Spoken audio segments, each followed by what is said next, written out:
সেতু নির্মাণের কাজ চলছে লেখা থাকলেও ৩ বছর ধরে ঠাঁই দাঁড়িয়ে রয়েছে খালি পিলার। এতে বিপাকে পড়তে হচ্ছে সাধারণ জনগণকে।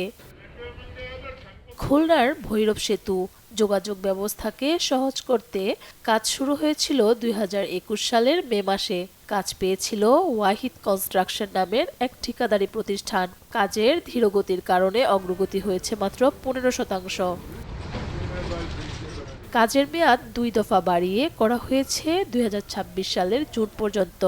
অনেক দিন ধরে বন্ধ রয়েছে কাজ। এতে নির্ধারিত সময়ে কাজ শেষ না হওয়ার দেখা দিয়েছে সংশয়। ভুগতে হচ্ছে বাড়তি ভোগান্তি। এখন তো ব্রিজ দেখতেছি স্থগিত আছে, মাঝে তো কাজ চলছিল। সরকার এই পতনের পরে এখন সবকিছু স্থগিত আছে।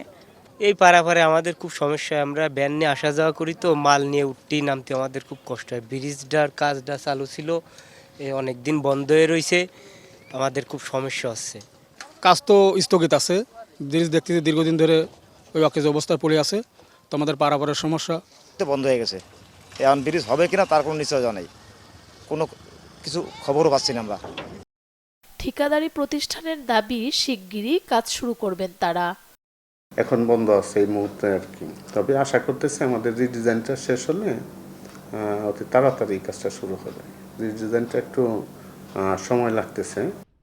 সড়ক ও জনপথ বিভাগ বলছে, বারবার তাগিদ দেওয়ার পরও কাজ শুরু করেনি ঠিকাদারি প্রতিষ্ঠান। দ্রুত কাজ শুরু না করলে নেওয়া হবে ব্যবস্থা। স্কোপ সত্ত্বেও আসলে কাজটা মানে শুরু করে না এখনো, তবে তারা করবে বলতেছে, খুব দ্রুত করবে। তাদের ব্যাংকের কিছু সমস্যা আছে, এটা সলভ হয়ে গেলে করবে। এখন তারা কাজ শুরু না করলে তাদের আমরা হয়তো ফাইনালি একটা আরও যে আইন অনুযায়ী যে ব্যবস্থা আমাদের সেটা নিতে হবে যদি কাজ না করে। ভৈরব সেতু নির্মাণে ব্যয় ধরা হয়েছে ৬১৭ কোটি টাকা।